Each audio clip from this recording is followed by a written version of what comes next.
ताज्या घडामोडी पाहिजेत तर मग आपल्या C24 तास या YouTube चॅनलला लाईक करा, शेअर करा, सबस्क्राईब करा आणि बेल आयकॉनवरती क्लिक करायला विसरू नका। श्रीगोंदा नगरपालिकेच्या प्रचाराचा आज शेवटचा दिवस आहे। उद्या मतदान आहे। अतिशय चांगला प्रकारचा प्रतिसाद या प्रचाराच्या गेली 15 दिवसाच्या कालावधीमध्ये श्रीगोंदा शहरातील जनतेने अतिशय चांगला प्रकारचा महाविकास आघाडीला प्रतिसाद दिला। म्हणून प्रथमतः मी या श्रीगोंदा शहरातल्या सर्व मतदार बंधू भगिनींचे धन्यवाद देतो। खरं तर आज ही अंतिम टप्प्यात निवडणूक आली। माझ्यावरती आरोप प्रत्यारोप सुरू या ठिकाणी केलेले आहेत। जसे जसं महाविकास आघाडीला चांगला प्रतिसाद मिळत गेला तसा भारतीय जनता पार्टी असेल, शिवसेना असेल, यांनी माझ्यावरती आरोप केला।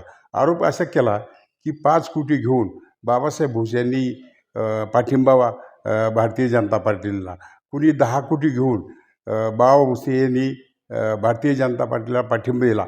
अशा प्रकारच्या अफवा खऱ्या अर्थाने त्यांनी पसरवायचं काम केलं।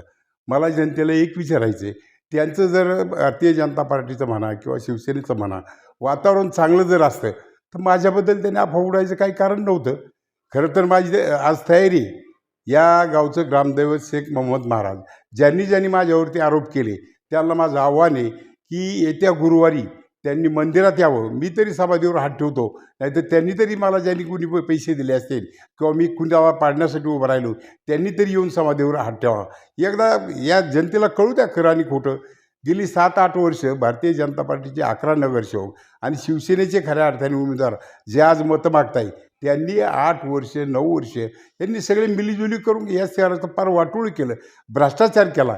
त्या ठिकाणी त्या भ्रष्टाचाराचे मुद्दे अनेक वेळा या ठिकाणी मांडण्याचा प्रयत्न केला।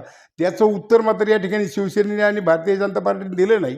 म्हणून माझं आव्हान आहे, पहिल्यांदा त्यांनी जनतेला खऱ्या अर्थाने 8-9 वर्ष काय काम केलं, किती भ्रष्टाचार केला, किती टक्केवारी घेतली, या ठिकाणी उघड कॉन्ट्रॅक्टरनी 18% टक्केवारी घेतली। अशा प्रकारचे खऱ्या अर्थाने मीडियावरती दावडे नावाच्या कॉन्ट्रॅक्टरनी या ठिकाणी मुलाखत दिली।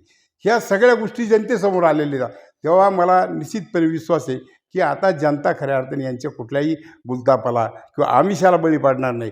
त्यांनी 10,000 मत वाटू द्या, नाही तर 5,000 मत वाटू द्या, जनता पैसे घेतील परंतु त्यांना धडा शिकवल्यावर राहणार नाही। त्यांना माहिती आहे हा पैसासुद्धा खऱ्या अर्थाने टक्केवारी म्हणून आपलाच पैसा आपल्यालाच तो मिळतो आहे, म्हणून त्यातसुद्धा जनता कमी करणार नाही।